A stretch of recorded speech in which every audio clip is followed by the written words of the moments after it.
Ponto Poder Contexto, com Wagner Mendes.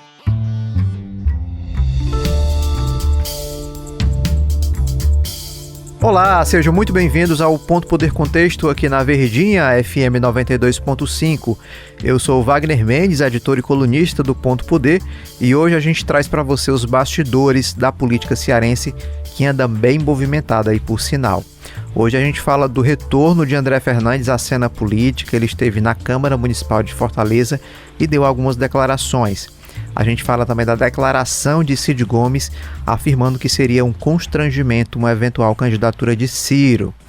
E a gente fala também do começo da tramitação das ações contra o vereador Inspetor Alberto, também na Câmara Municipal de Fortaleza. E para falar de muitos assuntos, a gente recebe para a nossa conversa a editora do Ponto Poder e cientista política Jéssica Welma. Seja bem-vinda, Jéssica. Olá, Wagner. Olá para você que nos acompanha também. Bora lá, porque mais uma semana animada aí na nossa política. Pois aí, eu acho que o grande assunto da semana, né, Jéssica, é o ressurgimento aí de André Fernandes, deputado federal, ex-candidato à Prefeitura de Fortaleza no ano passado, esteve ali no centro da cena política, quase venceu a eleição para a Prefeitura de Fortaleza, mas logo depois aí do resultado das urnas do segundo turno, em que ele foi derrotado ali por uma margem de pouco mais de 10 mil votos, quase 11 mil votos ali. Ele acabou, vamos dizer assim, saindo aí dessa cena. Teve também o nascimento da filha dele, meses depois, então ele ficou um pouco recluso, mas agora ele reapareceu, tomou um café com os vereadores de oposição lá na Câmara Municipal de Fortaleza.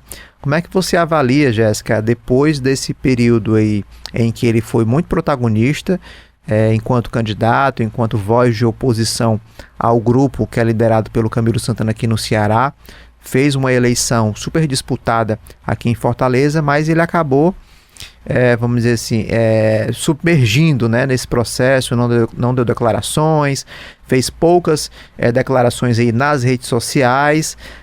Na sua avaliação, qual é o cálculo político que se tira de uma liderança jovem que passa por um protagonismo numa eleição majoritária e que depois decide, vamos dizer assim, passar um tempo recluso, né, das declarações públicas, desse debate político? Wagner, eu acho que tem algumas pontas soltas para a gente analisar esse momento do André Fernandes pós-eleições de 2024. Aí eu vou trazer aqui justamente essas partes que eu acho que elas não dialogam diretamente, elas são contraditórias e acho que a gente vai precisar de um tempo para ver se essas pontas vão se amarrar. Mas o que acontece? A gente termina aquela eleição de 2024 com o André Fernandes sendo alçado aí ao patamar de grande liderança da oposição. Um nome que, logo após ser derrotado, e é uma derrota que a gente sempre fala que é entre aspas, dado o desempenho e o crescimento que ele conseguiu ter, a ameaça que ele levou para o grupo governista, quando se sai daquele momento, já se vem pensando em 2026, com muita gente colocando ele como um nome já para disputar o governo do estado, apesar de que ele não pode por causa da idade. Mas como assim o grande protagonista? Se não ele o candidato, mas quem ele apoiasse, toda essa imagem.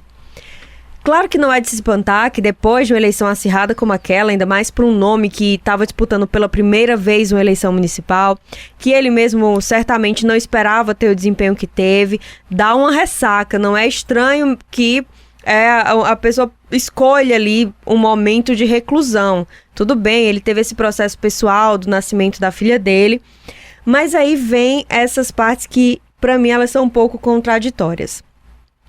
A primeira coisa ele, em tal momento, voltou para tentar assumir um protagonismo nacional no cargo de deputado federal, a fazer vídeos, voltar para sessões, registrou isso. Voltou um pouco para essa atividade nacional, nada de posicionamento local. Fazia uma fala aqui, outra ali, sem colocar muito a cara para dar entrevista. Enquanto isso, a gente via os correligionários, os apoiadores de 2024, tentando lutar para manter acesa ali aquele protagonismo que veio de 2024 do grupo, né? Então, eram os deputados estaduais promovendo café da oposição, chama fulano, chama cicrano. E todo mundo esperando, não, mas que o André Fernandes vai vir. E o André Fernandes vai vir, André Fernandes vai vir. André Fernandes não foi pro café da oposição lá na Assembleia Legislativa, por exemplo. A gente viu o Roberto Cláudio ir, Capitão Wagner ir, e ele eventualmente se posicionava dizendo, não, PL